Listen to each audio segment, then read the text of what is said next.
പ്രിയമുള്ളവരെ, അമ്മയുടെ പദവിയിലേക്ക് ഉയർത്തിയിട്ടാണ് പുത്രൻ കുമ്പസാരക്കൂട്ടിൽ നിന്ന് നമ്മെ പറഞ്ഞു വിടുന്നത്. പക്ഷേ അമ്മയുടെ പദവിയിലേക്ക് ഉയരാൻ എളുപ്പമാണ്, പക്ഷേ ആ ഉയർച്ചയിൽ നിൽക്കുക എന്ന് പറഞ്ഞാൽ വളരെ ബുദ്ധിമുട്ടുള്ളൊരു കാര്യം.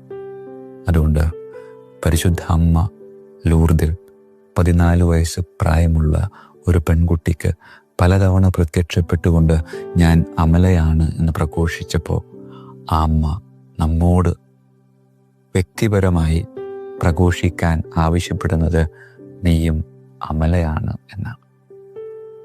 ഈ അമലയായ അമ്മ ഞാൻ അമലയായി ജീവിക്കാൻ എന്നോട് ആവശ്യപ്പെടുമ്പോൾ അത് എൻ്റെ ഒരു വ്യക്തിപരമായ ഉത്തരവാദിത്തമായി എടുത്ത് കുമ്പസാരക്കൂട്ടിലൂടെ ഞാനും അമ്മയെപ്പോലെ സാധിക്കുന്നത്ര ആ ഒരു വിശുദ്ധിയിൽ ജീവിക്കാനായിട്ട് പരിശ്രമിക്കുമെന്നൊരു തീരുമാനമെടുക്കാം.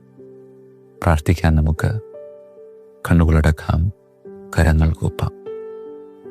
കർത്താവേ,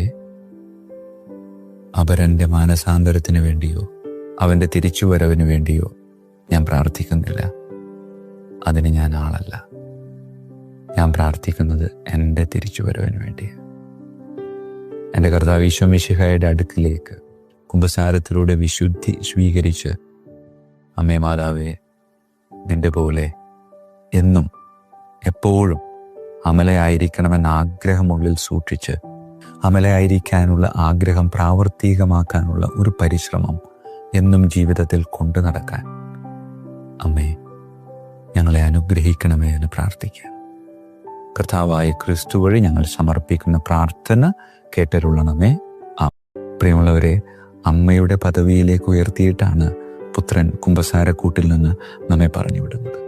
പക്ഷേ അമ്മയുടെ പദവിയിലേക്ക് ഉയരാൻ എളുപ്പമാണ്, പക്ഷേ ആ ഉയർച്ചയിൽ നിൽക്കുക എന്ന് പറഞ്ഞാൽ വളരെ ബുദ്ധിമുട്ടുള്ളൊരു കാര്യം. അതുകൊണ്ട് പരിശുദ്ധ അമ്മ ലൂർദിൽ 14 വയസ്സ് പ്രായമുള്ള ഒരു പെൺകുട്ടിക്ക് പലതവണ പ്രത്യക്ഷപ്പെട്ടുകൊണ്ട് ഞാൻ അമലയാണ് എന്ന് പ്രഘോഷിച്ചപ്പോൾ ആ അമ്മ നമ്മോട് വ്യക്തിപരമായി പ്രഘോഷിക്കാൻ ആവശ്യപ്പെടുന്നത് നീയും അമലയാണ് എന്നാണ്.